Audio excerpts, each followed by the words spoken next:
I will discuss complications during PCI. I have no conflicts to report.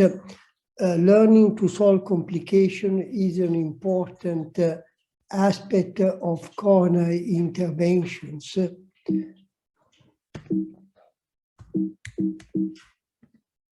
Most of contemporary complication needs to be resolved in the catheterization laboratory. May be too late by the time the patient reaches the operating room, or the surgeon does not have experience to treat some complication or limited option. Therefore, the interventionist has a duty to take care of his complications. Contemporary PCI complications, again, the interventionist should solve most of them. Vessel perforation or ruptures, low flow, distal embolization, air injection, vessel closure due to occlusive dissection, access site complications. When you have a problem, always make a careful assessment about what happened.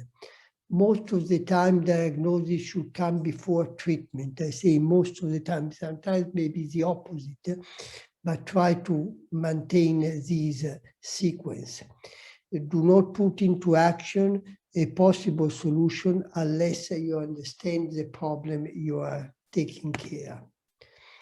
This is a rare complication due to coronary dissection spreading from the ostium of the right coronary artery to the aortic wall. When you see this complication, make sure to stent immediately the ostium of the right coronary artery, and more importantly, avoid any further dye injection, because the dye injection can spread the complication into the distal aorta. So very important to limit any further injection. Distal perforation. Distal perforation is a rare complication, but we have to take care of this complication in the effective way.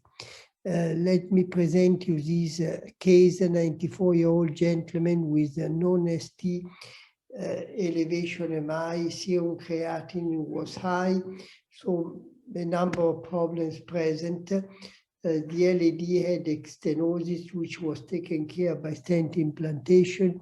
You see a second stenosis at the proximal part of the circumflex. This stenosis is taken care effectively. Nevertheless, the wire moved too distally with a big loop, causing a guide wire perforation. You see a pericardial effusion caused by the distal perforation, a balloon at the bifurcation of the OM branch occluded the site of perforation, and a cover stent was placed to exclude the branch of the OM.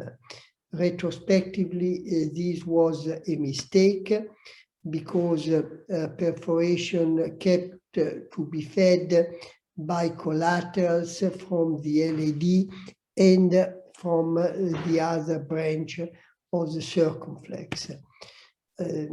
Despite multiple coils placed from the collateral, the perforation was not completely sealed, and the patient kept on having pericardial effusion. The problem here was the fact that instead of excluding the vessel feeding the perforation, the operator should have selectively embolized the distal segment of the vessel causing the perforation. This is a very important conclusion. Please keep in mind, do not exclude the vessel, but go distally and embolize. Multiple coils were not able to fully cover the collaterals. When you have a distal perforation, as I said, do not occlude the vessel supplying the distal perforation. You must selectively embolize the very distal vessel where the perforation took place. We should always be aware that the perforation needs to be taken care of quickly as long as vessel rupture. So the operator should have cover stent for rupture, coils and delivery catheter for distal perforation, and sometimes microsphere, such as Embolzine by Celonova or other type of microsphere from Boston Scientific or Cook. The diameter of the delivery catheter for a specific particle, usually 100 micron for a 0.14 compatible catheter.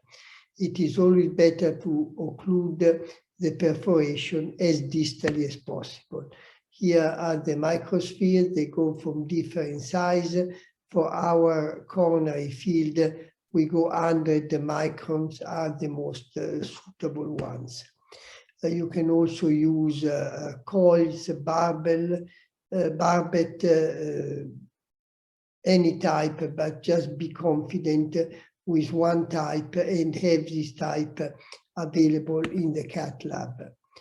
If you have a massive perforation or a vessel rupture, do not hesitate to add a second guiding system, keeping the first one inflated to seal the perforation. Here you see a very calcific lesion leading to massive perforation. The first element is to inflate a balloon at the size of the vessel rupture and then go with a second guiding catheter to deliver a cover stent. The balloon inflation blocked the vessel. A second guiding catheter led new entry in the coronary vessel. Then the balloon was deflated, the wire was passed, and the second wire was used to deliver the cover stent with good coverage of the perforation. A very dreadful complication is low flow or no flow, which is a very difficult problem to solve. The worst is to place an additional stent when the slow flow is a problem. Slow flow should be corrected with medication, with hemodynamic support, but do not instrument the vessel with other devices. This is a typical example of slow flow, which is diagnosed by injecting selectively into the vessel. If the contrast, instead of going distally, comes back proximally, means that the distal bed is occluded, and is a typical diagnosis of slow flow. Nitroprusside, adenosine, and if you have impeller, support is the way to deal with this type of complication. We like nitroprusside, sometimes also adrenaline selectively injected into the distal bed is quite effective.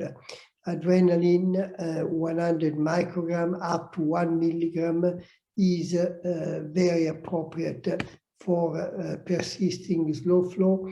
As I said, if you can afford impeller, is very helpful.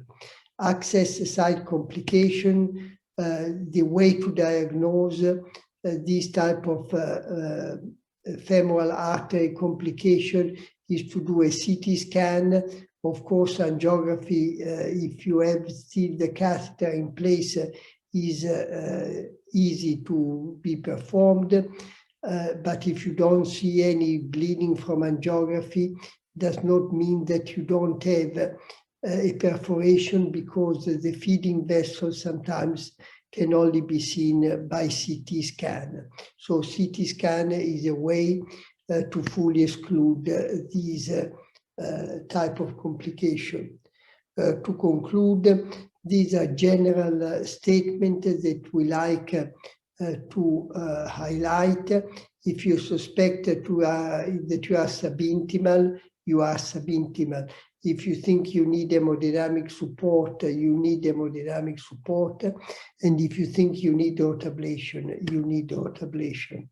And to conclude, remember that he will never practice interventional cardiology without experiencing complications, learn to solve complications and be prepared for old and new ones which will come. Be careful, avoid to resolve a complication by creating a second one. Usually the second complication that puts the patient and you in real trouble. And after a long interval without complication, be ready because one complication will come. Thank you very much for your.